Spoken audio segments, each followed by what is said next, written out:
Espero que se encuentren muy bien.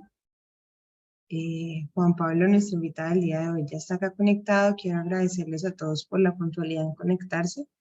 Vamos a dar unos 2 minuticos más para esperar, también teniendo en cuenta pues el respeto a su tiempo para que podamos darle inicio a la charla. De pronto, si conocen a alguien más que se vaya a conectar y de pronto no puede ingresar porque tenemos, digamos, mucho público para esta charla, les pueden comentar que vamos a estar transmitiendo directamente desde el Facebook Live del Colne para que también no se pierdan la charla. Entonces, en un minutico más y ya empecemos. Cuando quieras, sin problema. Listo, gracias.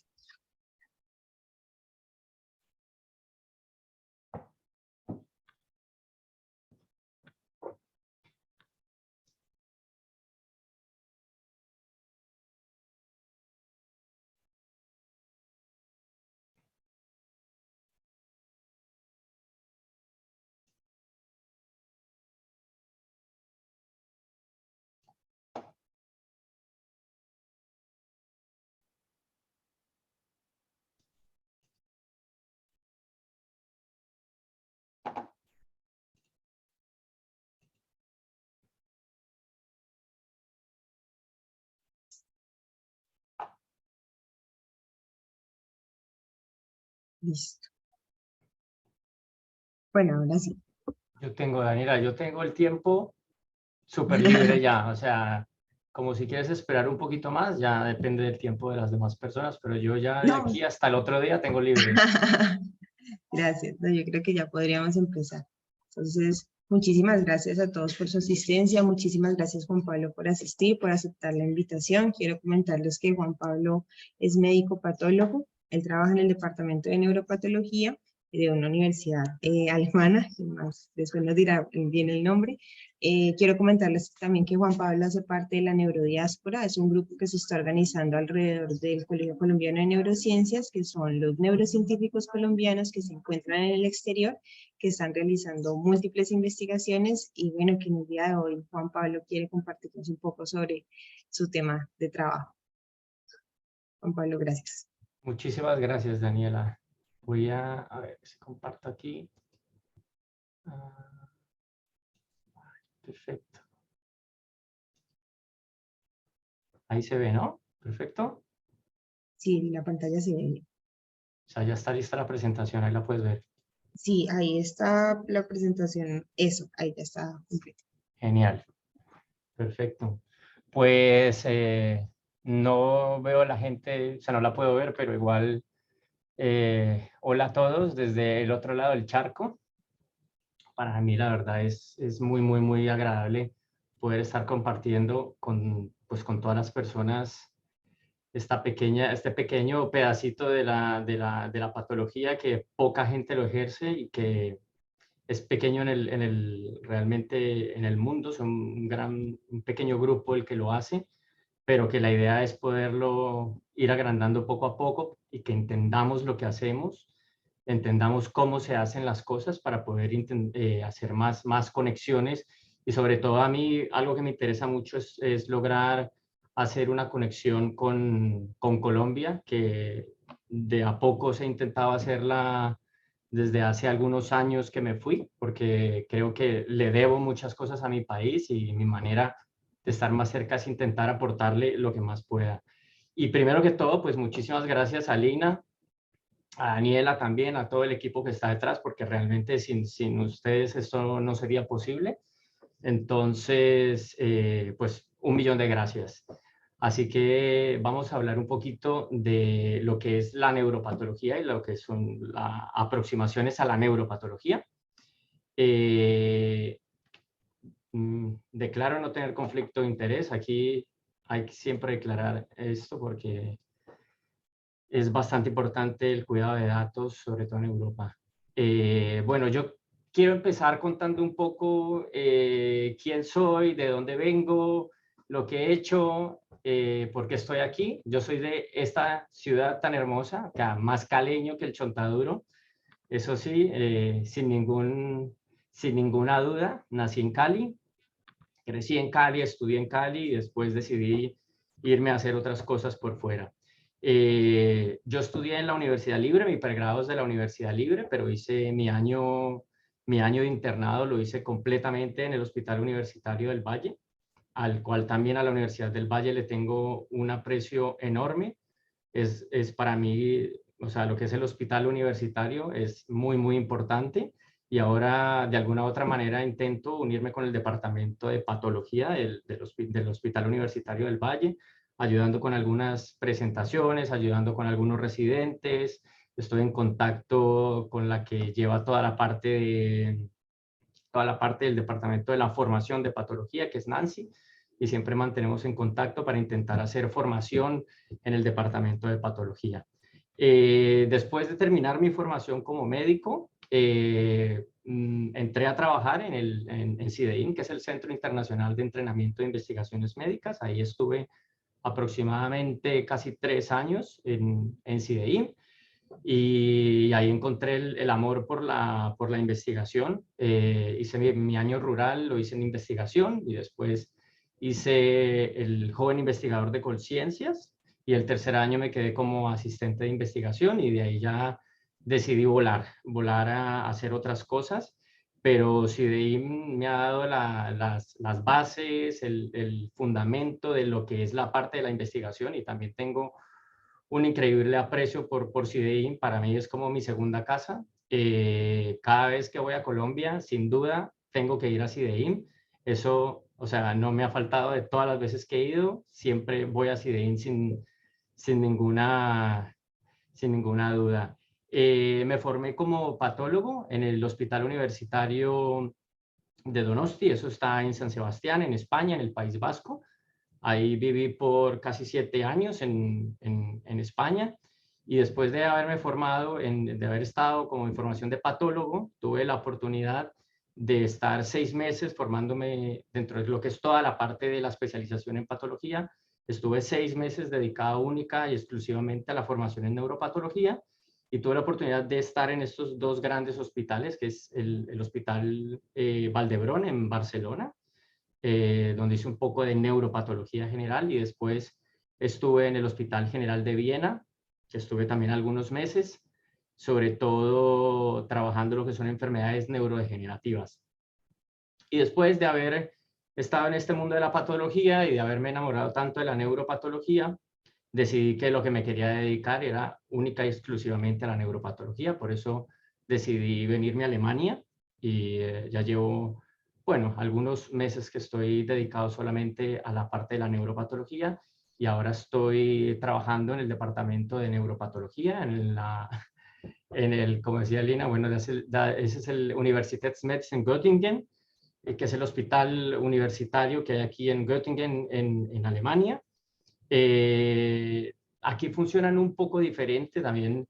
Quiero que la presentación sea, he intentado que sea un poco lo más general posible, que sean bastantes imágenes, que sea algo que se lleven de agrado y que entiendan qué es la parte de la neuropatología para que podamos hacer como esa conexión tan importante. Y quería contarles porque la neuropatología en países como Alemania, en países como Inglaterra, en países como Austria y como Suiza, son especialidades que están totalmente separadas. Por ejemplo, en Estados Unidos primero se hace patología y después se hace un fellow en neuropatología, pero aquí en estos países funcionan como especialidades totalmente diferentes. O sea, vamos a encontrar formación por patología y formación por neuropatología, pero bueno, yo he venido como patólogo ya formado y ahora trabajo aquí en el departamento de neuropatología en el Hospital Universitario de Göttingen. Y eso es lo que he hecho pues un poco como hasta el momento. Entonces, viene la pregunta importante que los patólogos, ¿no? ¿Quiénes son? ¿Qué hacen? O quiénes somos y qué hacemos? Porque siempre, yo creo que dentro de hasta de la propia misma medicina, muchos médicos no saben lo que los patólogos hacemos. O sea, ahora voy a hablar un poco sobre lo general, que es la patología, que entendamos qué es la patología, y después me voy a centrar un poco en la neuropatología. Entonces, la patología dentro del mismo hospital, muchas personas nos tienen referenciado como los que viven, ¿no? Los que estamos allá en la oscuridad, que no saben lo que hacemos o en el laboratorio, que realmente es por desconocimiento. Yo creo que siempre, yo desde mi poca experiencia he visto que siempre tenemos un desconocimiento desde la parte clínica, lo que hacen los patólogos, y desde los patólogos, lo que es la parte clínica. Creo que hace falta muchísima comunicación para podernos entender y poder sacar sobre todo lo más importante adelante, que son los diagnósticos de los pacientes. Entonces, por eso quería explicar un poco primero lo general que es la patología, que no somos esos que estamos metidos en el laboratorio, en la oscuridad, mirando por el microscopio, sino que tenemos muchas más herramientas para compartir.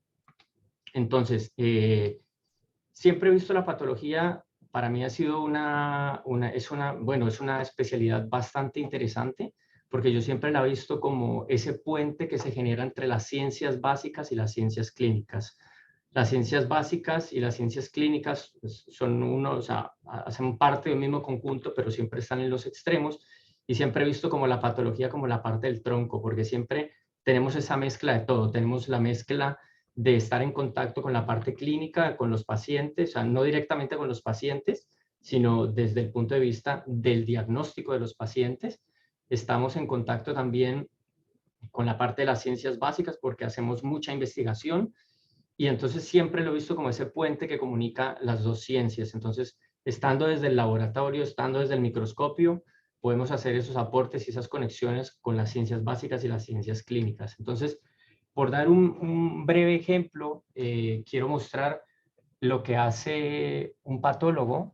En este momento lo que es un patólogo general, lo voy a dar con un ejemplo que es muy típico, que es, y uno es uno de los, sobre todo el cáncer de los más frecuentes que hay, que es el cáncer de mama. Entonces, básicamente, ¿qué es lo que se hace? Porque siempre se está, digamos que los médicos clínicos son quienes dan la cara al paciente, y siempre detrás de eso está en el informe de patología y está el patólogo, quien ha hecho un gran trabajo y un trabajo bastante estresante detrás, porque muchas personas piensan que estar en el microscopio es estar sentado, mirando, viendo y se acabó. No, eso hay bastante estrés, aunque las personas no lo crean. Tenemos bastante estrés detrás de emitir un diagnóstico correcto, porque depende del diagnóstico, va a ser un tratamiento.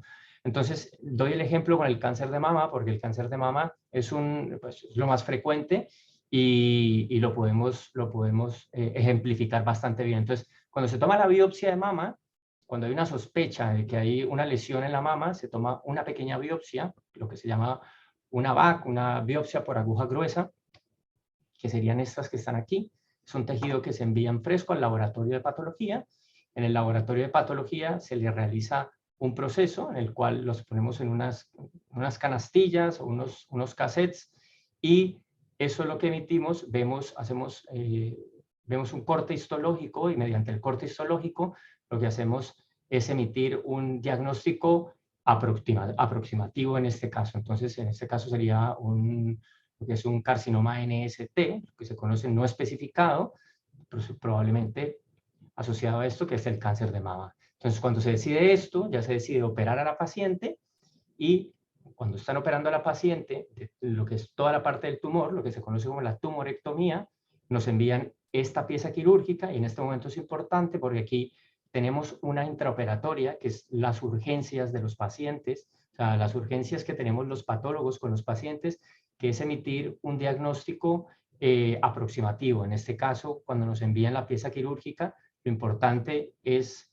o sea, el paciente está esperando en el quirófano, nos envían esta pieza quirúrgica, y nosotros por medio de esta pieza quirúrgica la preparamos rápidamente, la cortamos y evaluamos que sobre todo haya tumor y que el tumor esté libre de los márgenes quirúrgicos, que es bastante importante para el pronóstico del paciente. Entonces, lo que hacemos es rápidamente un corte, llamamos al quirófano y decimos, el tumor está alejado en tantos límites de X margen. Entonces, una vez se ha emitido esa parte del diagnóstico de la intraoperatoria, a continuación lo que hacemos es que la pieza quirúrgica pues se prepara. Esta pieza quirúrgica se tiene que cortar, lonchear muy finamente, se deja fijar la pieza en formol al 4% y al otro día esta pieza sale, o sea, 24 horas después de que ha sido operado el paciente, esta pieza la manejamos macroscópicamente y viene lo que se le llama el arte del tallado. El arte del tallado es, o tallar, o la parte macroscópica. Yo le digo el arte del tallado porque realmente es una ciencia tallar. Aunque no lo crean, hay que guiarse muy bien tridimensionalmente, escoger bien lo que voy a mirar en el microscopio para emitir el diagnóstico lo más certero posible. Entonces, cuando hacemos esta preparación de las piezas, lo que hacemos es que se lonchea, se deja en fórmula al 4% y después lo que hacemos en la macroscopía es elegir lo que vamos a ver al microscopio. Entonces, esta es la pieza quirúrgica macroscópica, se le toman las medidas, se dice a cuánto está alejado de los márgenes quirúrgicos, después se realiza todo un proceso para poder verlo al microscopio y una vez vemos la hematoxilina de eosina, ya decidimos estudiar otros marcadores, por ejemplo, en este caso, mama, siempre se estudian receptores de estrógeno, receptores de progesterona, se estudia el ER2 y el índice de proliferativo de malignidad, que se conoce como el Ki-67. Entonces, también después, lo que se hace es ampliar los estudios, sobre todo lo que son la parte de estudios moleculares, en este caso, amplificación de ER2 mediante FISH o también en SISH, que se puede utilizar de muchas formas, y emitir un diagnóstico para eso. Entonces, básicamente los patólogos lo que hacemos es tener una pieza quirúrgica, lo que hacemos es recibir una pieza del paciente en el cual hacemos un estudio que se lleva detrás, que lleva por lo menos unas 48 horas para ser emitidos, mínimo, entre 48 horas y 6 días, es el promedio que se tarda en dar una pieza quirúrgica macroscópica, y una vez se ha emitido este diagnóstico, lo enviamos al cirujano y el cirujano es quien, con el oncólogo y con todo el equipo, se decide para hacer un tratamiento quimioterápico, de radioterapia o tratamientos hormonoterápicos para la paciente. Entonces, básicamente esto es un resumen de lo que se hace en la parte de la patología.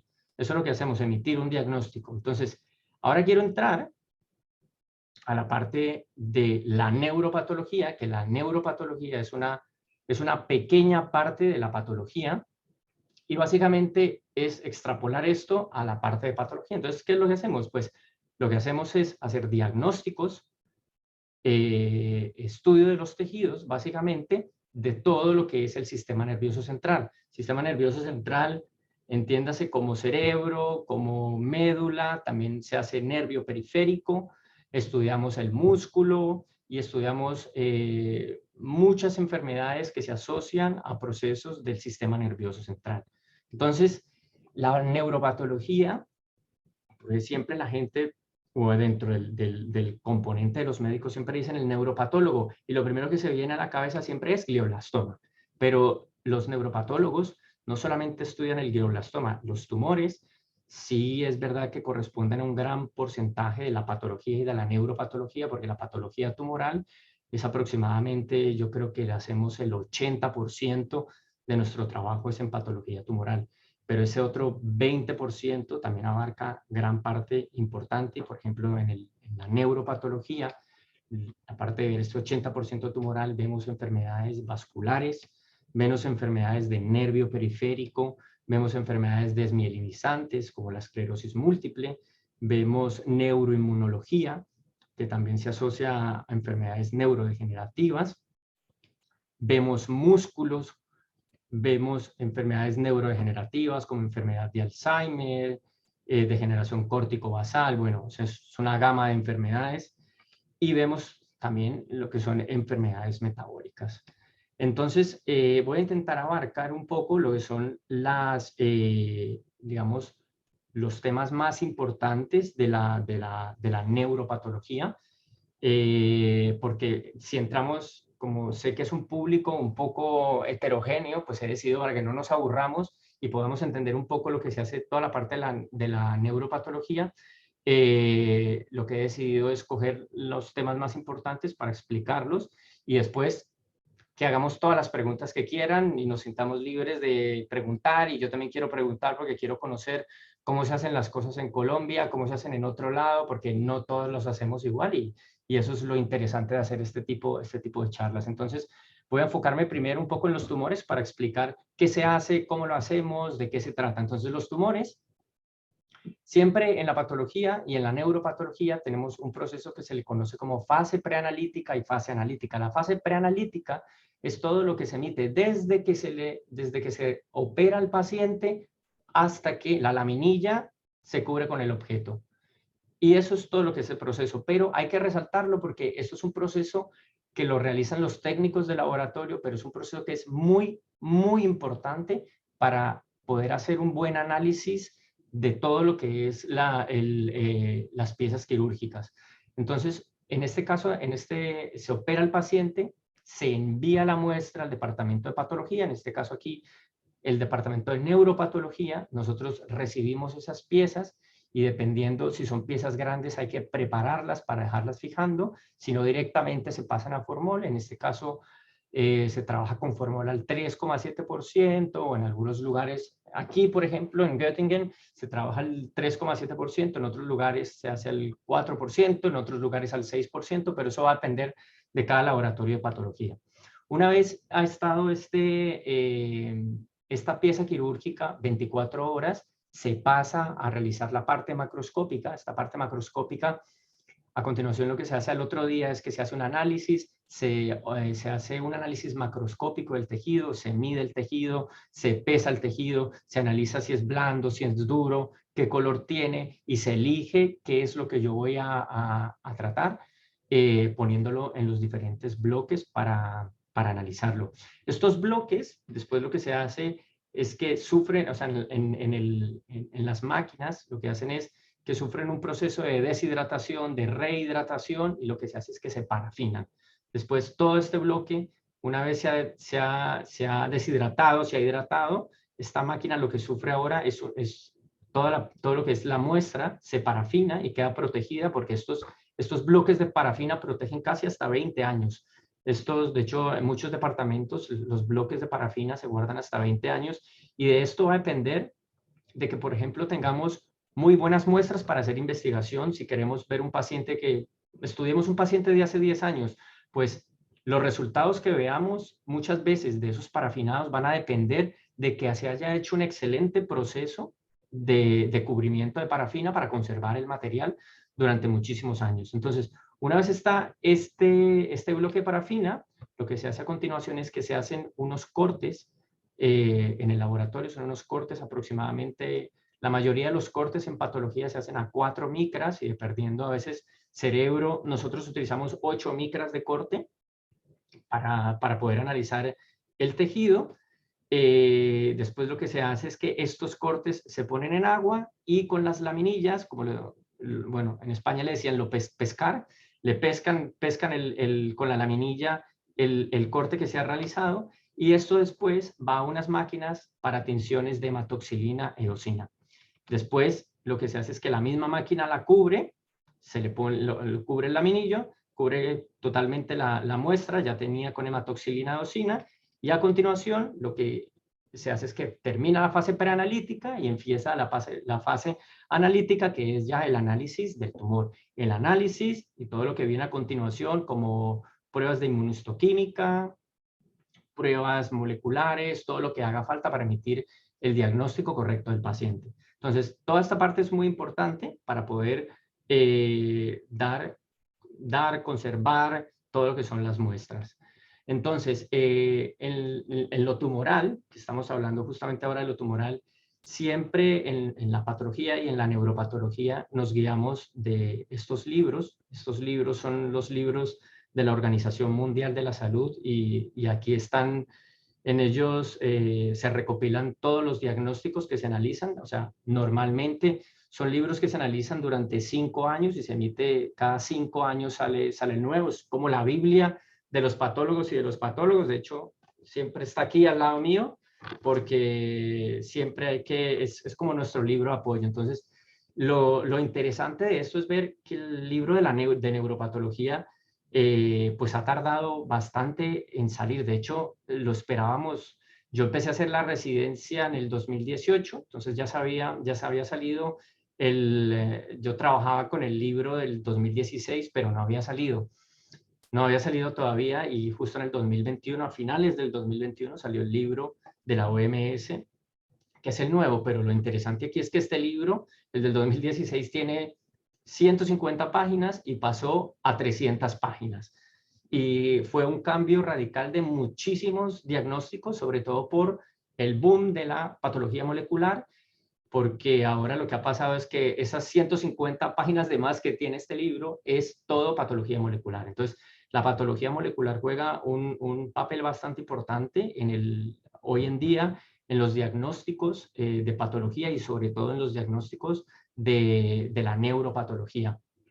Y a continuación voy a explicarles por qué y por qué se emiten ahora los diagnósticos como son. Entonces, esto es lo que abarca todo el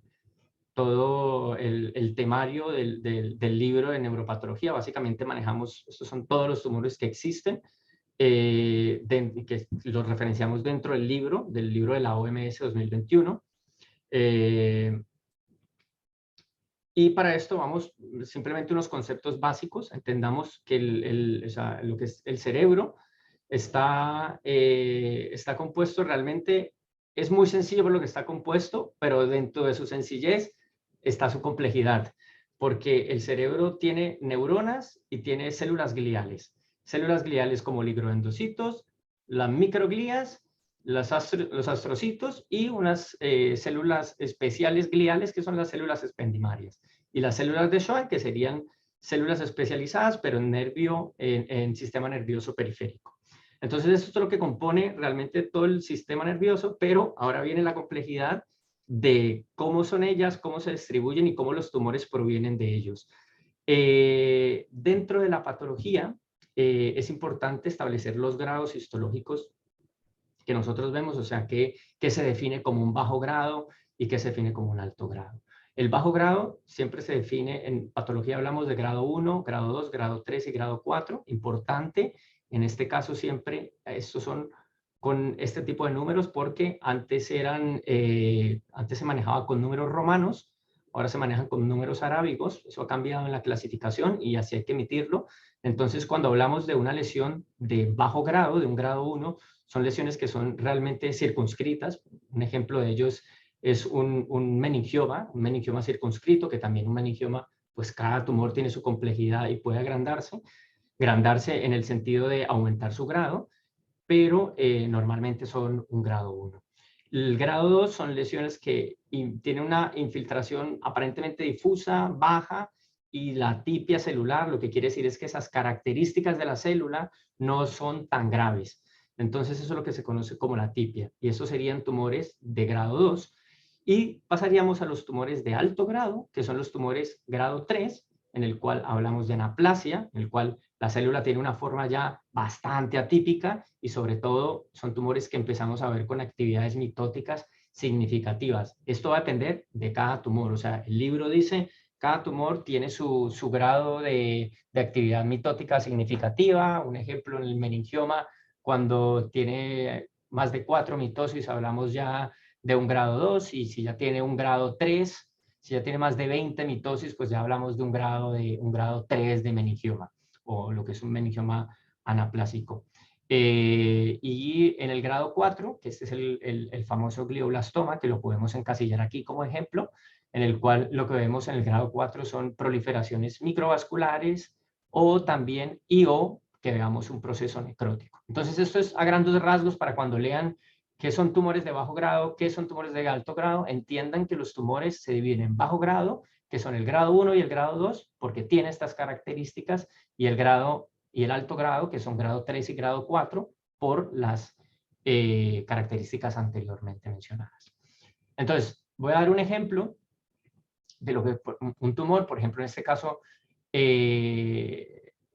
vamos a hacerlo primero, vamos a meterle la parte de la intraoperatoria, que es muy importante, que es nuestra urgencia. Entonces, digamos un ejemplo de glioblastoma. un paciente que cuando no se tiene muy clara el diagnóstico radiológico mezclado con el diagnóstico clínico, porque todo esto todo esto es un análisis integrado, a continuación lo que se hace es que durante la cirugía, como les explicaba con la mama, lo mismo sucede con el cerebro. Lo que hacen es que nos envían un pequeño corte, lo envían al departamento de neuropatología.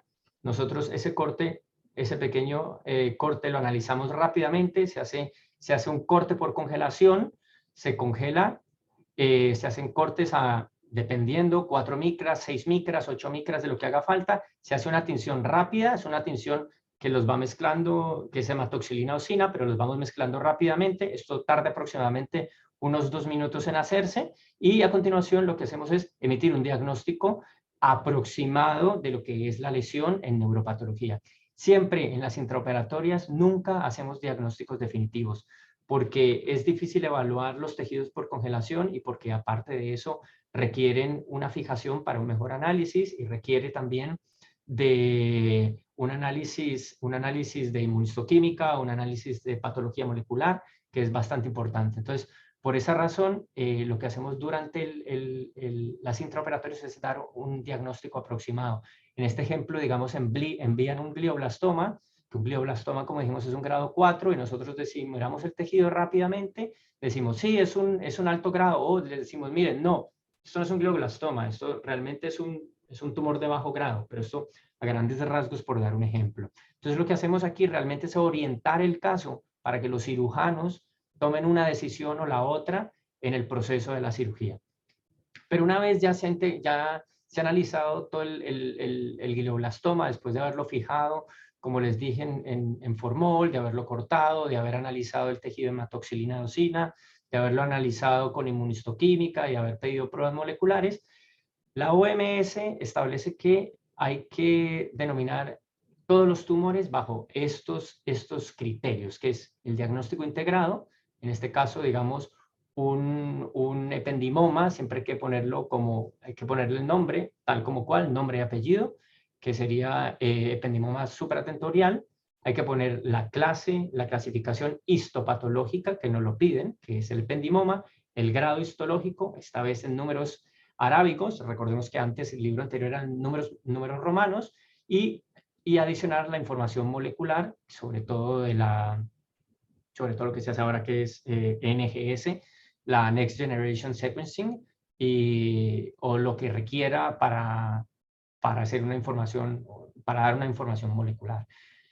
Entonces, en este caso, por ejemplo, el glioblastoma, hacemos unos análisis histopatológicos. En este caso, estos son corte por hematoxilina eosina.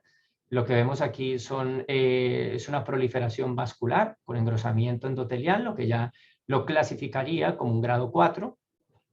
Y aquí también se demarca bastante la necrosis, que la necrosis ya lo establece como grado 4, sobre todo lo que se llama necrosis en empalizada, que refiere que es un tumor, es una necrosis relacionada con un alto grado tumoral de malignidad, y hacemos los estudios que se necesiten para poder emitir el diagnóstico, por ejemplo, proteína glial fibrilar, ATRX, índice proliferativo mitótico, como el Ki67, análisis de mitosis también, bueno, todo lo que haga falta. Y aparte de eso, sí se requiere, en este caso, por ejemplo, en el glioblastoma, para poder dar el diagnóstico, hay ciertas pruebas moleculares que se pueden elegir, pero veo que la más frecuente que se utiliza es la amplificación de GFR. Entonces, esto es un análisis por FISH de la amplificación de GFR. Y finalmente, como nos lo pide la OMS, el diagnóstico debe ser totalmente integrado. Entonces, lo que decimos es que es un glioblastoma, en el cual hemos estudiado el IDH, la isocitrato deshidrogenasa. En este caso, los glioblastomas son IDH no mutados, o sea, wild type, y lo que se emite es glioblastoma, IDH wild type. En este caso damos el grado histológico, que nos lo pide la OMS, el grado 4, por tener proliferación, o sea, el glioblastoma ya es un grado 4, pero por las características histológicas que habíamos hablado. Grado 4 de la OMS, del sistema nervioso central. Entonces, cuando lean algún diagnóstico, entiendan de dónde viene cada frase y por qué se emite y cuál es la razón de esto. Ahora, voy a pasar dos puntos importantes también, que es de la parte de la neuropatología, pero se hace en mucho menor volumen, pero que igual también es muy importante. Y esto es la parte del músculo. Entonces el músculo también se analiza dentro del departamento de neuropatología, sobre todo cuando tenemos sospechas de distrofias musculares congénitas, cuando tenemos por anomalías proteicas, se hacen ante sospechas de miopatías inflamatorias, miopatías tóxicas, medicamentosas, sospechas metabólicas o mitocondriales, también se hace un análisis de esto. El músculo normalmente se toma la muestra del músculo, el músculo no lo envían y lo que hacemos rápidamente es seleccionarlo, y esto requiere también de un proceso que se hace, un proceso que se analiza en fresco. Son unos cortes que hay que hacerlos en fresco y por congelación, sobre todo lo que son las enzimas, el análisis de enzimas, y otra parte de la mitad se hace todo el proceso por formol, como les expliqué anteriormente, para poder hacer esos análisis de inmunohistoquímica. Entonces, esto es, también es una gran parte, sobre todo el análisis de las miopatías, se hace en el departamento de neuropatología, y el nervio, sobre todo la parte del nervio periférico, también lo estudiamos aquí. El nervio, sobre todo cuando tenemos neuropatías periféricas, sospechas de patologías inflamatorias como vasculitis, granulomatosis, sarcoidosis asociadas a sistema nervioso periférico, las gamapatías también, infecciones, patologías por depósitos tipo amiloidosis, tipo Fabry, también se hacen te hacen un análisis en el nervio periférico. Generalmente se toma generalmente son nervios de las piernas, y esos son unos análisis que se hacen, que se hacen por hematoxilina, pero también requieren algunos otros tipos de análisis. Entonces, por mencionar también ese gran grupo, bueno, no es tan grande, pero sí se estudia sobre todo músculo y nervio periférico, que se hace aquí se hace en la parte de neuropatología. Y ahora yo quiero entrar en este tema que es, digamos, uno de los temas quizás de los temas más importantes, porque el tema de las autopsias es lo que nos da pie al banco de cerebros, y tener el banco de cerebros es lo que nos da pie a la investigación. Porque si no tenemos bancos de cerebros, no vamos a poder hacer, o bueno, digamos, hacer investigación es mucho más difícil. Entonces, esto también es interesante porque quiero mostrarles cómo funciona aquí, cómo se tienen los bancos de cerebros, pero también quiero conocer después, cuando lo podamos discutir, si alguien me lo puede aportar, cómo están los bancos de cerebros en Colombia, qué se puede hacer, cómo podemos trabajarlos para poder dar pie, porque esto realmente es lo que nos va a dar a poder investigar todo, una vez emitido un diagnóstico y una vez poder conservar todo lo que son las muestras, porque sin muestras, pues no podemos trabajar. Aquí quiero diferenciar dos tipos de autopsias, porque cuando las autopsias se hacen, siempre las personas dicen patólogo, autopsia, ¿no? Patólogo trabaja trabaja en el laboratorio, a oscura, o patólogo, autopsias. Pero existen dos tipos de autopsias, que son las autopsias forenses y las autopsias clínicas.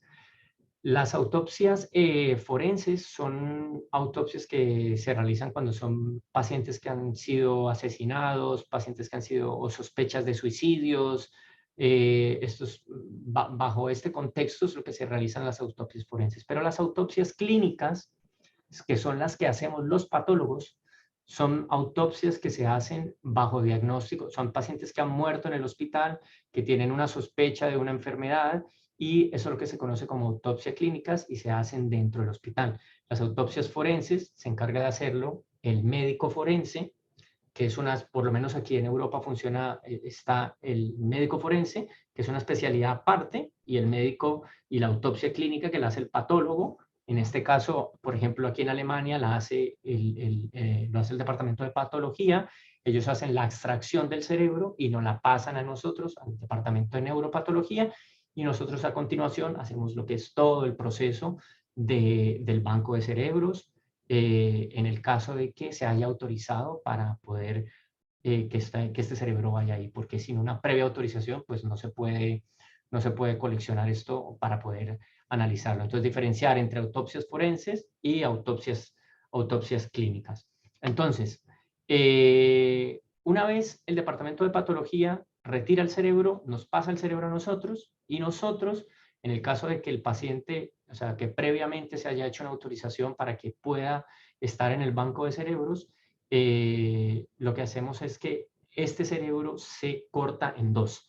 Una parte se va a cortar totalmente en fresco una vez ha sido extraído el cerebro, y la otra parte se va a depositar en formol para después analizarlo. Entonces, aquí viene una gran discusión. Bueno, un pequeño paréntesis, porque cuando no es autorizada no es autorizada para el banco de cerebros, lo que hacemos es que directamente todo el cerebro va a formol. Entonces, aquí es un poco de discusión cómo se hace, cuánto tiempo se deja en formol.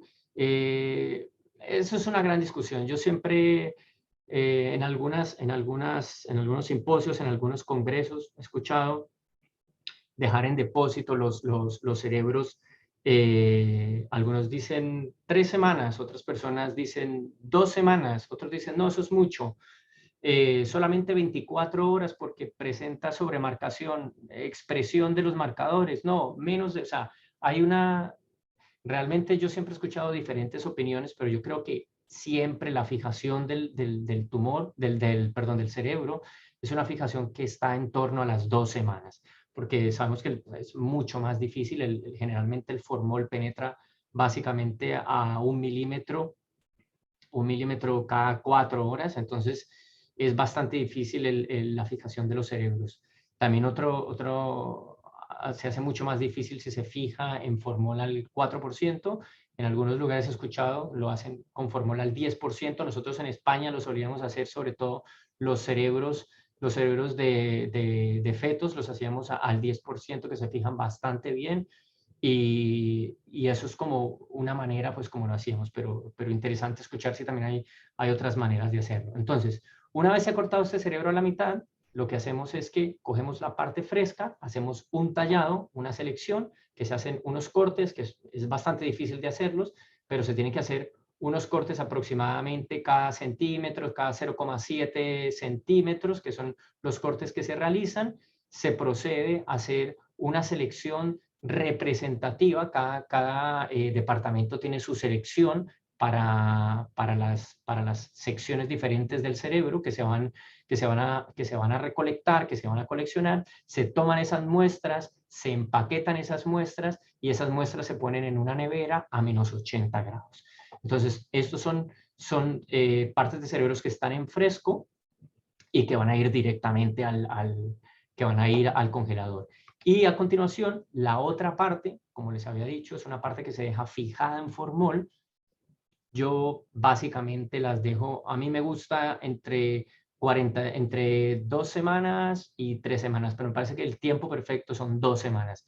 En algunos lugares, por ejemplo, en Austria, en Viena lo hacían más o menos cada 3 semanas, se dejaba solamente 3 semanas en formol. Y en algunos lugares en España lo que hacíamos era que lo dejábamos 48 horas, lo sacábamos, lo cortábamos, lo lonchábamos nuevamente, lo poníamos otras 24 horas en formol, y muchas veces una semana, y realmente los marcadores se expresaban bastante bien. Pero siempre está esta discusión, ¿no? Del tiempo de fijación, que cuál es el ideal. Para mí, yo recomiendo entre 2 y 3 semanas, que me parece lo ideal. Entonces, este cerebro, cuando se extrae, este cerebro lo que hacemos es que tenemos que hacer un análisis macroscópico. Lo que se hace es fotografiarlo desde los diferentes lados, parte superior, parte basal, partes laterales, hacer una descripción macroscópica externa de lo que encontramos. Por ejemplo, aquí se puede detallar calcificaciones en la arteria basilar que se resaltan del paciente, arteriosclerosis, que después ya lo veremos en el microscopio, lo que nos muestra, pero siempre hacer una descripción macroscópica de lo que encontramos, y después lo que hacemos es que cortamos este cerebro, y este cerebro se lonchea de aproximadamente lo mismo, cada centímetro, cada 0,7 centímetros, Y esto que tenemos aquí, esto es un protocolo de inclusión, que es un protocolo muy generalizado. Cada departamento tiene su protocolo de inclusión, dependiendo si van a ser departamentos donde se manejen más enfermedades neurodegenerativas o si son departamentos donde se manejen un poco más áreas tumorales, pero bueno, en general yo creo que todos los protocolos de inclusión siempre lo que intentan es hacer una representativo de todo el tumor, de tomar áreas corticales, frontales, temporales, basales, de todas las áreas. En caso a mí este protocolo me gusta bastante. Creo que es un protocolo basado en enfermedad de Alzheimer y solía seguirlo y me parece que está bastante bueno para hacer representación.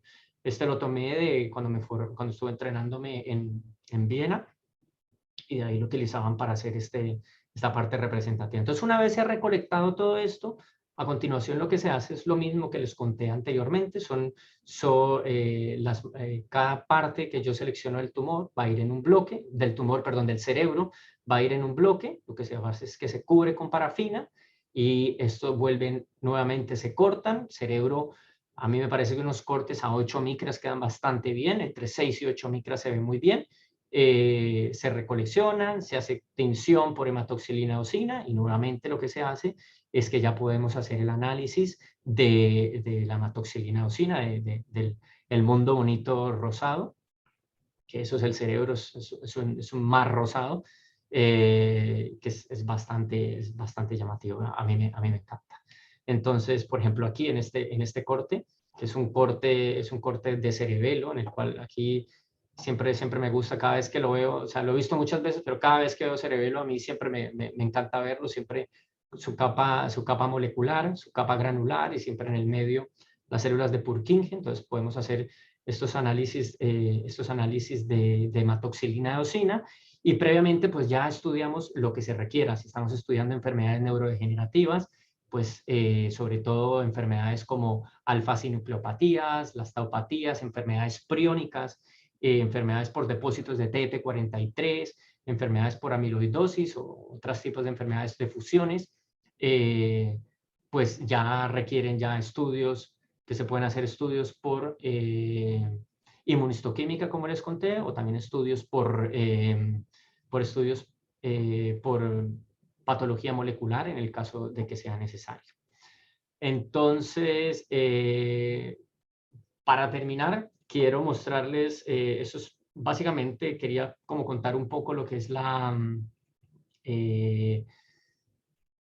lo que es un poco como superficial, todo lo que es la parte de la neuropatología, en lo que se trabaja, pero también quiero mostrarles una parte interesante que se está haciendo en Europa, y yo creo que pues esto va a ser el futuro. Esto lo empecé cuando estuve en el hospital en el Valdebrón, y es la parte de la telepatología, porque básicamente ya los microscopios se están dejando poco a poco, a pesar de que yo no lo quiero dejar y siempre hay como esa restricción a dejarlo, pero lo que estamos empezando a hacer es que todo se está haciendo por cámaras. Lo que se hace es que aquí se maneja básicamente, este es como un joystick, el que hace lo mismo que el microscopio aquí, y la verdad es una velocidad increíble y es un detalle bastante específico de lo que es ahora la patología. Entonces, no sé si pueda yo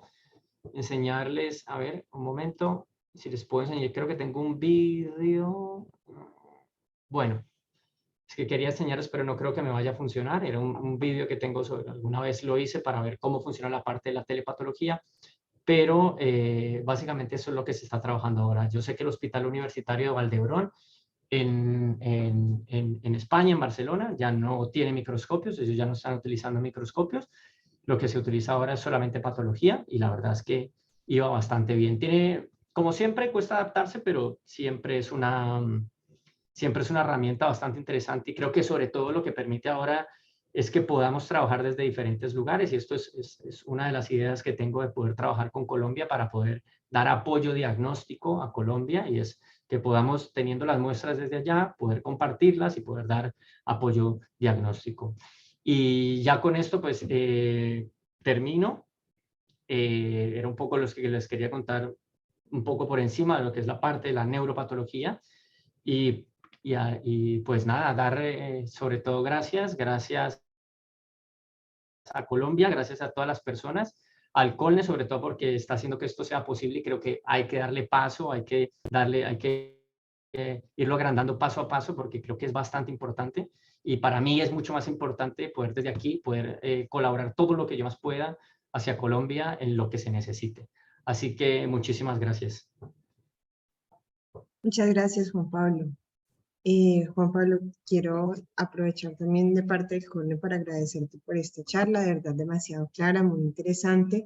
Comentarte también que desde el chat de Facebook agradecen mucho la charla y que estuvo muy interesante el tema. Veo que Carlos está levantando la mano, pero antes de esto tenemos una pregunta de Caro.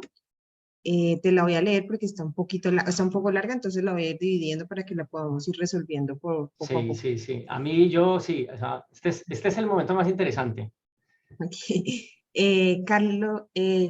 Perdón, te me dice que muy buen día, que muchísimas gracias por la charla, excelente. Él menciona que es estudiante de medicina y que le surge una pregunta con relación, Pa- por ejemplo, a la conducta actual ante un glioblastoma, teniendo en cuenta que según la SNS Q2, 2021, 2021 sí. hay parámetros moleculares, genéticos e inmunohistoquímicos para diagnosticarlo con nombres y apellidos, como usted bien lo explicó. ¿Podría compartir, por favor, cómo ha sido su experiencia en cuanto a esa transición en el uso de esos marcadores para diagnosticar correctamente una patología como esta?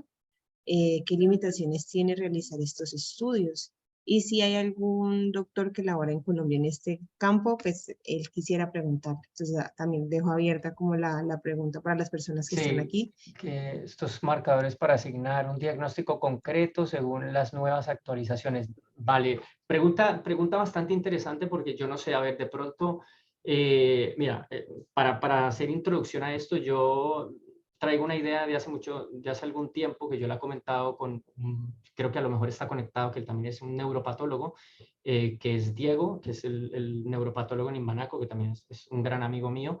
Y yo siempre hablo mucho con él este tipo de cosas porque siempre me gusta saber cómo está Colombia en cuestiones del diagnóstico, qué hace falta, qué se puede ayudar. Claro, yo lo veo desde el punto de vista del diagnóstico de glioblastoma.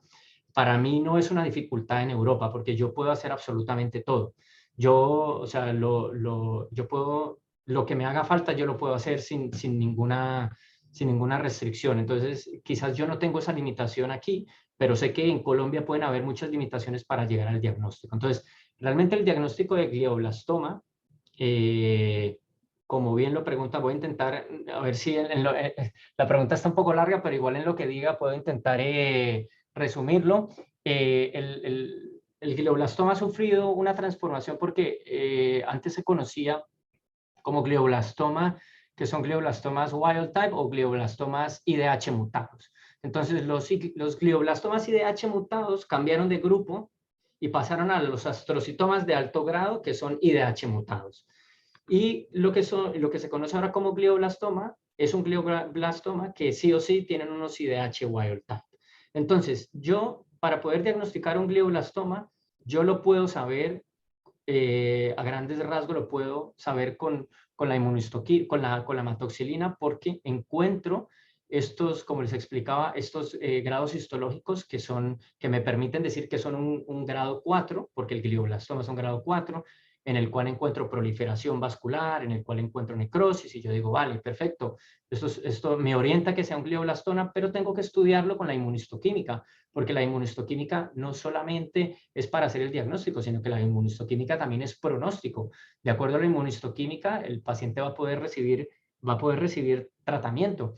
Entonces, yo tengo que estudiar el IDH y esto, bueno, ya se empieza a hilar un poco más fino porque la OMS dice que el diagnóstico del IDH depende de la edad del paciente. Si son pacientes que tienen menores de 55 años, pero a nivel inmunistoquímico el IDH no está mutado, pues yo debo hacer un estudio por secuenciación. Entonces, debo sí o sí estudiarlo. Pero si el paciente tiene más de 55 años y el IDH no me sale mutado, pues este IDH ya debo asumir que es un EH que no está mutado. Y aparte de eso, pues hay que estudiar la otra parte porque hay que estudiar, el Ki67, hay que estudiar MGMT también. O sea, requiere de muchas pruebas para poder diagnosticarlo. Y aparte de eso, el libro de la OMS establece 3 puntos importantes para yo decir que realmente es un glioblastoma, que tenga una amplificación del EGFR, que tenga una ganancia del cromosoma 7 o pérdida del cromosoma 10, o que tenga, otra mutación MGMT que también que pueda estar mutado. Entonces, claro, para mí esto no es un problema. Nosotros generalmente en mi experiencia lo que hacemos es estudio la hematoxilina, estudio la inmunohistoquímica, pero si tengo dudas, recurro al estudio de las amplificaciones, al estudio de las mutaciones. En este caso, sí, solamente tengo dudas. Pero si para mí es clara la histología y es clara la inmunohistoquímica, yo lo dejo con el nombre de glioblastoma. Y aquí, ¿qué otros? La Ay, pregunta Juan era, Pablo, sí. antes de que pases a ese, no se te olvide darle la palabra a Carlos, que está levantando la mano cuando termines esta Vale, pregunta. es que no sé cómo, a ver. No, o sea, si ya terminaste esa pregunta, le podemos dar paso a Carlos, que está levantando la mano. Sí, bueno, me preguntaba, la última parte era si, ¿qué neuropatólogos en Colombia manejen esto o no? Eso es lo que te contaba. Yo estoy intentando hacer algo que nos podamos reunir con los neuropatólogos de Colombia para ver cómo está Colombia y qué podemos hacer con esto. No conozco muchos, pero te puedo decir que conozco a Diego, que está en Imbanaco, en Cali, y sé que en Fundación Valle de Lili también hay otros, pero no tengo mucho contacto con los neuropatólogos, pero esa es mi idea, poder hacer contacto con los neuropatólogos en Colombia. Listo. Carlos, ¿puedes abrir el micrófono? Buenos días, soy Carlos Cardona, soy histotecnólogo de acá del Grupo de Neurociencias de Antioquia, específicamente del Neurobanco. Creo que es el único neurobanco que hay en Colombia como tal. Quisiera preguntarte una cosita técnica y la otra es como una invitación que si quieres participar con nosotros de algunas investigaciones o colaboraciones que nosotros estamos haciendo en este momento. Trabajo con el doctor Lopera, muy reconocido aquí y alrededor del mundo por su estudio de... Te estoy dejando de escuchar, te escuché hasta ahí, hasta lo del doctor Lopera.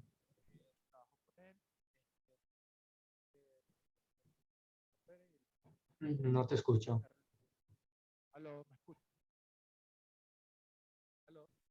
Se Si te quieres, escucha muy si lejos, quieres de pronto lo escribe la escribe. pregunta por el chat, la leemos y... Oh, es que hay varias preguntas. Es que, a ver, Sí, ¿en cuál me tengo quedé? varias preguntas. De pronto para contestarle a Aurora, que te pregunta que si en Alemania todavía utilizan técnicas argénticas para el diagnóstico. Eh, yo creería que se utilizan, pero normalmente no las veo. Normalmente no las veo, entonces no te sabría responder muy bien. Yo creo que se han dejado de utilizar bastante, pero yo creo que es en el caso de que se llegaran a necesitar para estudios más básicos, yo creo que se podrían hacer. Juan Pablo ya nos escribió Carlos, te pregunta que cuál es la razón por la cual usan la fijación al 4%. La fijación, vale, vale, entonces respondo a la pregunta de él. O sea, primero, gracias por la información porque también es importante, o sea, que solamente haya un banco de cerebros en Colombia, pues yo creo que esto hay que ampliarlo porque Colombia tiene una población bastante, creo que hay muchos lugares, Colombia tiene muchos lugares importantes. Yo Colombia siempre lo he visto como tiene un gran potencial en todo. Lo que pasa es que ese potencial hay que explotarlo y darles herramientas para que salga adelante. Y saber que solamente hay uno, pues también pues hay trabajo por hacer, así que eso es interesante saberlo. Si estoy interesado en investigaciones, sí estoy interesado. Ahora estoy Yo he dejado abierto, solo he hablado con Lina también. Estoy totalmente abierto para que las personas que quieran venir a rotar conmigo en algún momento están bienvenidas a rotar conmigo. Quien quiera quien quiera que hagamos investigaciones, siempre y cuando se puedan realizar, también se puede hacer, eso no hay ningún problema. Yo justamente ahora estoy relativamente nuevo en el departamento de neuropatología aquí en Alemania y o sea, los grupos de investigaciones son grandísimos, o sea, hay muchísimo de investigación.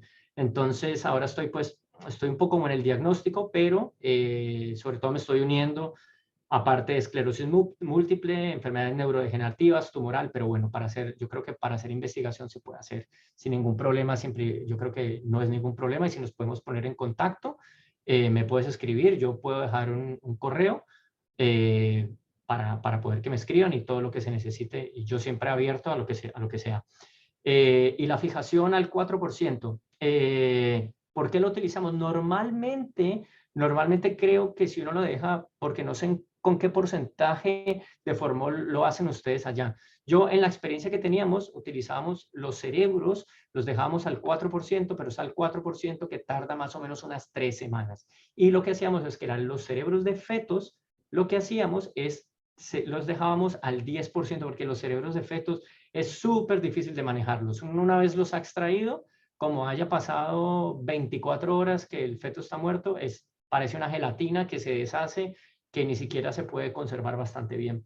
Entonces, yo creo que cuando lo logramos extraer, yo por ejemplo lo que hacía con extracción de cerebros de feto era hacer la extracción sumergida en agua, sumergía pues el feto, hacía la extracción del cráneo, para que el cerebro quedara flotando, inmediatamente flota, lo pasaba directamente a fórmula al 10% y se conserva bastante bien y se fija bastante bien. Entonces, en mi experiencia, creo que con el 4% para cerebros en adultos y para pequeños al 10% está bastante bien.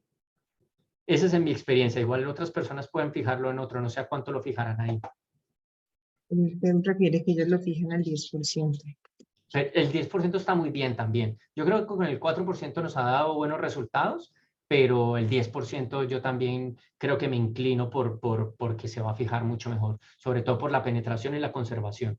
Y el tiempo de fijación también es súper importante, porque cuando los cerebros se suelen dejar en formol durante muchísimo tiempo, pasadas 1 mes, 2 meses, 3 meses, hay muchos marcadores que se pierden. Y si lo hacemos antes, hay muchos más marcadores que se sobreexpresan. Entonces siempre hay que jugar un poco en la balanza con el tiempo de fijación. Juan Pablo, antes de continuar con las preguntas, quiero darle la mano a Diego Vargas, que está pidiendo la palabra para que Sí. continuemos con las preguntas del chat. Diego. Hola a todos, hola Juan Pablo.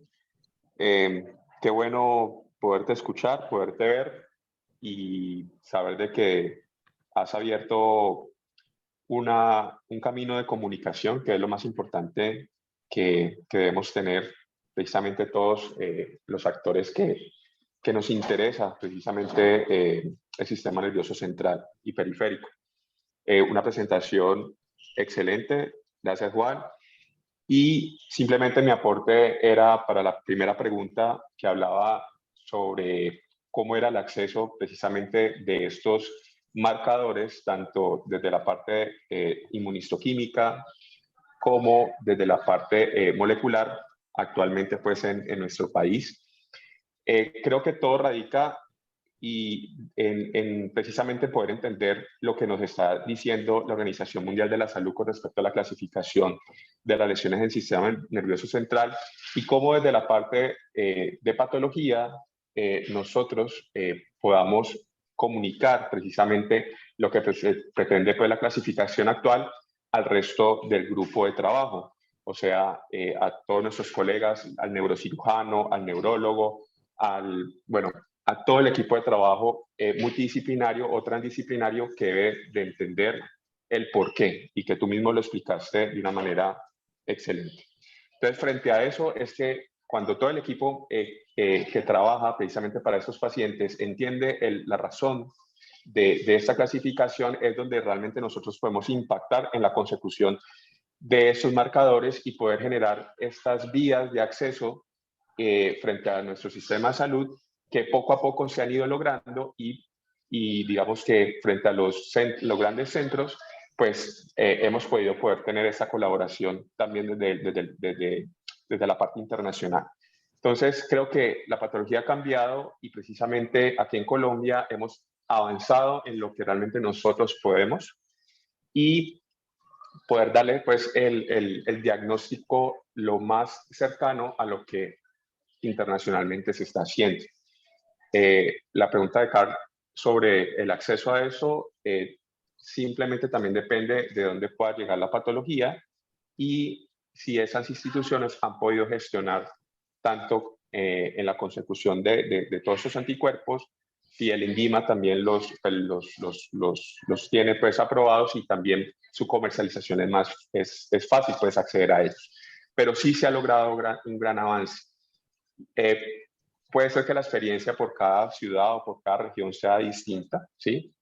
Pero lo más importante es poder dar a entender eso y lograr esta comunicación y esta colaboración que tú planteas en esta charla y en ese espacio donde todos podamos realmente conocernos y trabajar para que esto pueda alcanzar los estándares que se quieren lograr. Entonces, Juan, la verdad, muchas gracias por esta gran presentación y que esta comunicación y esta colaboración sea obviamente mucho mayor en el transcurso del tiempo. Gracias, Diego. Sí, bueno, al inicio que les decía que el neuropatólogo de Inbanaco, pues bueno, él es Diego, el neuropatólogo del Inbanaco, exactamente. Entonces, sí, a mí me parece también que alguna vez lo habíamos comentado y es que yo quiero saber cómo funcionan las cosas en Colombia, cómo están, pero claro, vos has tenido la experiencia aquí de tu formación como neuropatólogo en el Valdebrón y te das cuenta que los sistemas de sanidad son bastante diferentes en Europa que en Colombia y desde Europa, pues para nosotros realmente es muy fácil hacer 2, 3 clics en la pantalla y yo ya tengo absolutamente todo lo que necesite. Entonces a mí por eso no me cuesta, yo digo IDH, ATRX, ya está. Secuenciación de IDH y no cuesta nada, o sea, es simplemente eso, o sea, digo, no cuesta nada en la ejecución. Claro, detrás de eso sí que hay unos costos, pero son costos evidentes que los sistemas de salud los abarcan, pero que están integrados dentro del sistema de salud, entonces por eso es así. Pero también entiendo que en Colombia están las dificultades siempre de aprueben no aprueben se tarda en esto, no se tarda lo otro, entonces limita un poco también el cómo llego y hasta dónde llego. Porque claro, si a mí me limitan, respondo también a esto, a la pregunta que decías, que hablábamos sobre el glioblastoma, pues si yo un glioblastoma solamente le pude hacer el IDH, me quedé con dudas, pues lo dejaré como una lesión glial de alto grado, que es un IDH por R132, que no la tengo mutada y ya está, no puedo hablar de nada más. Entonces Juan, es la limitación. tenemos acá una felicitación de parte de Fabio Sierra que te dice que muchas gracias y que quisiera que comentaras un poco sobre tu experiencia respecto a la coexistencia de enfermedades neurodegenerativas. A la coexistencia de enfermedades Sí. ¿desde qué punto? Desde el punto de vista, o sea, ¿cuál ha sido mi experiencia con enfermedades neurodegenerativas? O si en Europa se ve más marcadas las enfermedades neurodegenerativas, o No, específicamente. no sé si Fabio esté por ahí para explicarnos un poco mejor la pregunta, pero yo creería que de pronto podemos dejarla desde el abordaje, desde las Desde enfermedades. sí, a ver, a mí las enfermedades neurodegenerativas es un tema bastante apasionante también. De hecho, fue lo que hice cuando estuve en Viena. Lo que estuve haciendo fue trabajando en enfermedades neurodegenerativas. Y la verdad es que sí, las enfermedades neurodegenerativas, pues son enfermedades que cada vez las vamos a ver mucho más marcadas. ¿Por qué? Porque la población a nivel mundial cada vez envejece más. Entonces, al envejecer más, pues tenemos muchas más probabilidades de encontrarnos con enfermedades crónicas y sobre todo de enfermedades enfermedades neurodegenerativas que podemos diagnosticarlas. Ahora, claro, las enfermedades neurodegenerativas, en su mayoría, el diagnóstico es post-mortem. Entonces, pues desgraciadamente los hacemos simplemente con el cerebro cuando ya el paciente ha muerto. Pero cada vez se encuentra muchísimo más.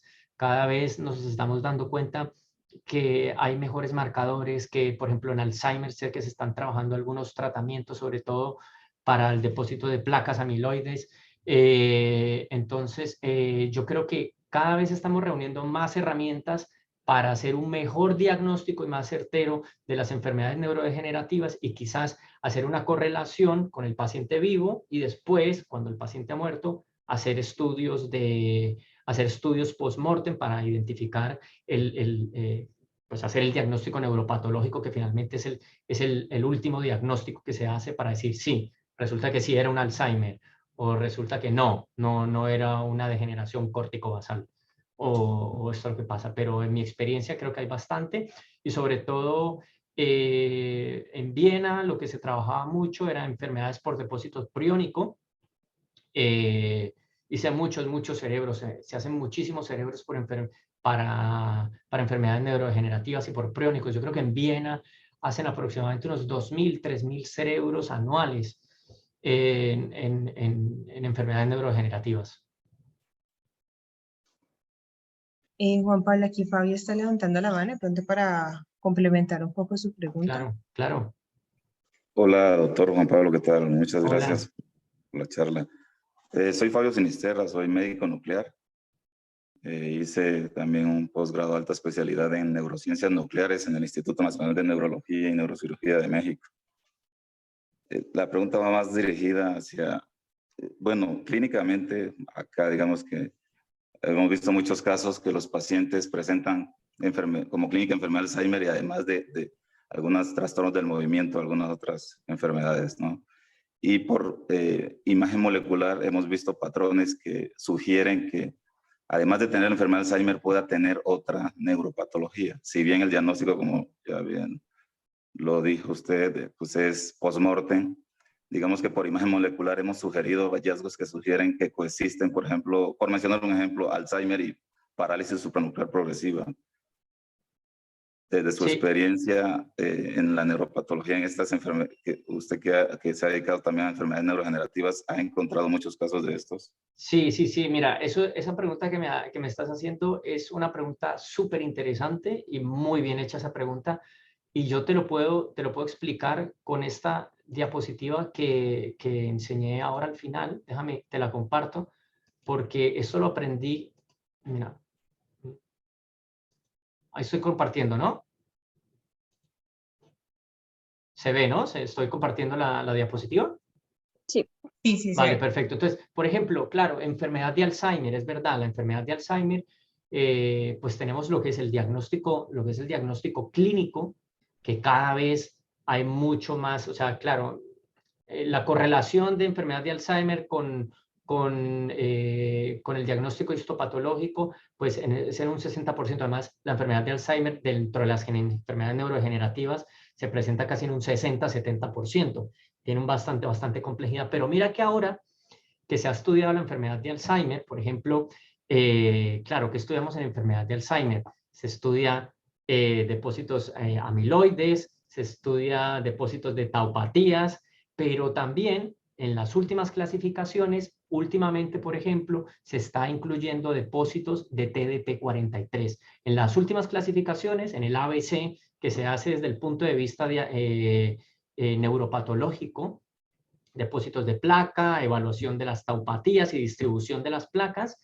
También ahora hay una nueva tabla en la cual se hace la evaluación de depósito de TDP43. Entonces, ¿qué es interesante? Sabemos que TDP43 es el marcador por excelencia de la esclerosis lateral amiotrófica, pero también lo estamos viendo en enfermedad de Alzheimer. Entonces, esto es mucho más complejo. Esto no es que todo es blanco-negro. Aquí realmente también creo que hay matices y eso es lo que estamos empezando a descubrir. Estamos empezando a ver que esto es como un círculo en el cual se ven involucrados muchos factores. Si, por ejemplo, en este caso, enfermedad de Alzheimer, hablamos de taupatía, pero también estamos hablando de depósitos de TDP43, porque estamos viendo TDP43.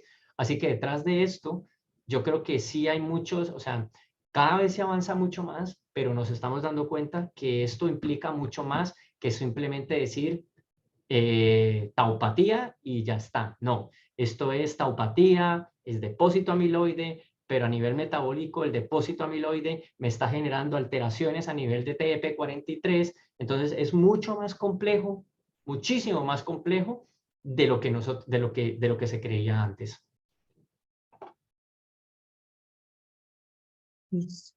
Gracias, Juan. Juan, de pronto, mientras voy leyendo la siguiente pregunta, ¿puedes dejar tu correo que le están pidiendo Sí, para...? sí, claro, claro. Voy a escribirlo aquí lo voy a escribir en el chat. Listo. Mientras te leo la pregunta de Jesús Farfán, que menciona que le parece muy interesante el tema y que le gustaría añadir la importancia que adquiere el proceso de información al paciente sobre las posibles secuelas a nivel de la función cognitiva secundarias al manejo de este tipo de tratamientos, ya sea quirúrgicos, quimioterapéuticos, farmacológicos o radioterapéuticos. Desde la neuropsicología se han reportado estas secuelas a través de investigaciones y considero que es relevante informar y ampliar este tipo de temas. Él te quiere preguntar qué manejo preventivo se le da a estas secuelas desde la neuropatología. Yo creo Si que, conoces. no, yo creo que desde el punto de vista neuropatológico, en este caso, como secuelas, no. Es verdad, o sea, lo que él dice es cierto, o sea, desde el punto de vista, esta integración de los diagnósticos es una integración mucho más compleja porque no es lo que yo decía ahora, es simplemente lo que yo digo, no, esto es una integración a nivel clínico, a nivel radiológico, a nivel neuropatológico, entonces yo creo que en este caso es muy interesante porque requiere de un análisis de esto. Es verdad que al final, pues siempre el gold estándar es el diagnóstico neuropatológico, pero desde el punto de vista de secuelas, yo creería que no, porque muchos de los pacientes, o sea, los pacientes cuando los diagnosticamos son pacientes post-mortem, así que en este caso no tanto secuelas en el paciente, porque pues ya no hay paciente vivo, me refiero en ese sentido, pero si tenemos los cortes histológicos, pero por ejemplo en Viena, a mí me parecía muy interesante con la patóloga que yo me formé, porque ella era neuróloga y neuropatóloga, y ella lo que hacía con estos pacientes, por ejemplo, ella trabajaba mucho en enfermedades con depósito priónico o enfermedades de Alzheimer, todo esto. Ella lo que hacía era que tenía una consulta particular con los familiares de estos pacientes, sobre todo por las cuestiones de procesos hereditarios, ¿no? Y que las familiares entiendan también qué es, porque siempre, muchas veces los familiares se llevan al final información que no es o información mal dicha. Entonces, ella lo que hacía era que con todas estas, por ejemplo, alguien moría de enfermedad de Alzheimer y después ella, una vez haber hecho todo el diagnóstico neuropatológico del cerebro, lo que se hacía es que se reunía con estos familiares y hablaba y les explicaba un poco de qué se trataba. Entonces, era como una especie de consulta neuropatológica que en algunos lados también la he visto. Yo particularmente aquí no la aplicamos, pero a mí sí me parece bastante interesante. Gracias, Juan. Y la última pregunta que tenemos es, ¿qué técnicas histoquímicas en Alemania son utilizadas para el diagnóstico de miopatías? Uf, claro. Es una lista muy, muy larga. Si quieren, ahora les dejo el correo y le puedo pasar la lista como para no, pero generalmente se estudian con enzimas y o sea, se hacen estudios hacemos estudios enzimáticos, que son estudios enzimáticos NDH, bueno, son un montón. Y lo que hacemos también es hacerlo, que esos son por congelación y hacemos estudios por hemolistoquímica, pero si quieren, ahora que les dejo el correo, me quieren escribir, yo les paso todo el listado, así no perdemos el tiempo hablando de cada uno de los marcadores para que se puedan llevar una idea de lo que utilizamos aquí. Súper, Juan, muchísimas gracias. Juan, en este momento quiero darle paso a la profe Lina, que está aquí conectada, que estuvo también escuchando la charla. Hola, Juan Pablo, ¿cómo estás? Hola Lina. ¿Me escuchan bien? Más o Un menos. poco lejos, ¿Es mejor? Algo. alguito. Sí. Esperen ese momento, yo le aumento el volumen al micrófono. Así, Eso, mejor. ¿Sí? Ujú. Bueno, listo. No, pues Juan, yo quería darte las gracias en nombre del Colegio Colombiano de Neurociencias por el puente que has tendido y contarle a las personas que están aquí reunidas que Juan Pablo hace parte de un proyecto que tenemos con el colegio, que es el proyecto Neurodiáspora Colombia, que intenta reunir neurocientíficos alrededor del mundo. Entonces, neurocientíficos colombianos. Estamos tratando de tender puentes y generar un sistema de mentorías para que nuestros estudiantes puedan tener ese vínculo con las personas que están por fuera del país y que han dedicado su vida a las neurociencias. Entonces, pues muchas gracias, muy interesante, y estaremos pues prestos a toda la colaboración que podamos tener. No, nada, las gracias todas a ustedes, porque yo simplemente he sido el orador de hoy, pero ya está, pero el trabajo grande lo han hecho ustedes desde allá. Y si yo, a ver, hoy no hemos entrado en la dinámica de haber hecho una metodologías de investigación, sino que quería hablar un poco más aparte, pero también para que entendieran un poco lo que se hace, y desde este punto de vista también intentar hacer conexiones con diferentes personas. Pero la labor que están haciendo de agrandar esta neurodiáspora es bastante grande. De hecho, ya algunas personas de aquí de Göttingen se han incluido en la neurodiáspora, porque pues Göttingen es una ciudad bastante, sobre todo es punta en lo que es medicina, física y matemática. Es una ciudad universitaria y está el Instituto Max Planck. Esto también para que la gente lo conozca, porque aquí está, o sea, la investigación no solamente se hace en el hospital, o sea, está el hospital que tiene un edificio aparte, también está el Max Planck, que es de los grandes institutos a nivel mundial, que está en Alemania, y una de las personas de los grupos del Max Planck es colombiano. Entonces, y durante mucho tiempo fue el director del Instituto Max Planck, y eso también hay que darlo a conocer para que las personas lo sepan y se abran las puertas para maestrías, para doctorados, para muchos, o sea, la gente que quiera hacer, que tiene ganas y que quiere, pues que lo haga. Y también hay centros, está el centro de primates en neurociencias, o sea, en neurociencias Göttingen es bastante potente. Pero sí, esa es la idea. La idea es hacer puente para que no se pierdan estas conexiones.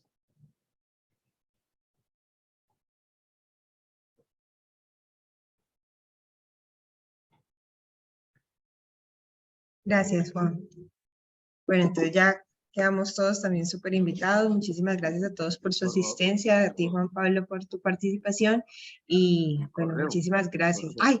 Ahí lo envió, ahí está el correo en el Sí, chat. sí, sí. Juan.Garcés, a ver, lo corroboro porque es que es bastante largo. Podemos hacer algo, Juan, y es que si quieres escríbelo en la presentación, vuelves a proyectar y como está quedando grabado y como queda grabado en el Facebook Live, pues No, para que está las personas perfecto. también lo puedan tener ahí. Entonces, si quieres como que lo escribes en la diapositiva, lo proyectas y la gente de pronto también ahí también le puede tomar el screenshot. Vale, perfecto. Pero bueno, ahí queda, a ver. Sí, a ver, voy a ponerlo aquí. ¿Se está viendo la...? Ah, no, no se está viendo, ¿verdad? No, todavía no.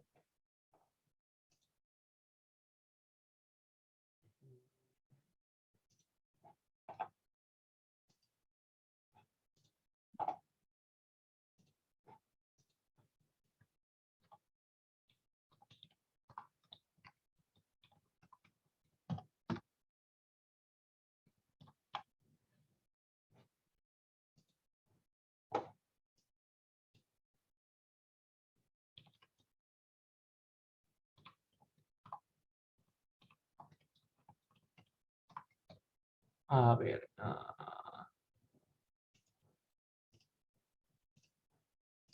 Ya está. ¿Ahí? ¿Perfecto? Sí, mejor. Muchas gracias. Yo creo que ya queda bien, queda entonces grabado también para las personas que lo vean en diferido, pues también puedan escribirte si quedan con alguna duda o algún Sí, contacto. no, si también es mucha duda, mira, el mío personal también lo dejo, no tengo ningún problema.